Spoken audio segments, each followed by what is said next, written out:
Why are elections held on Tuesdays? Subscribe for more historical insights. Ever wonder why Americans always vote in federal elections and, many state and local elections on Tuesdays? There are a few reasons, including a little something to do with the horse and buggy. Between 1788 and 1845, states decided their own voting dates. In 2012, Senate historian Don Ritchie told NPR that strategy resulted in chaos, a crazy quilt of elections held all across the country at different times to pick the electors, the white male property owners who would cast their votes for president on the first Wednesday of December.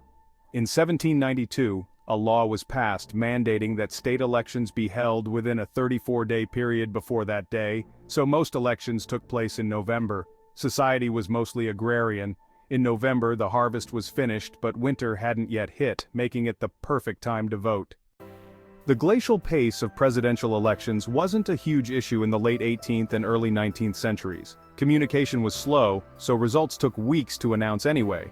But with the advent of the railroad and telegraph, Congress decided it was time to standardize a date.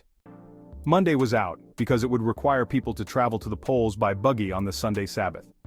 Wednesday was also not an option, because it was market day, and farmers wouldn't be able to make it to the polls. So it was decided that Tuesday would be the day that Americans would vote in elections, and in 1845, Congress passed a law that presidential elections would be held on the Tuesday after the first Monday in November. Now that you know why elections are held on Tuesdays, find out what to do if you're in line when the polls close, learn how the "I voted" sticker came to be, and brush up on some election facts from around the world.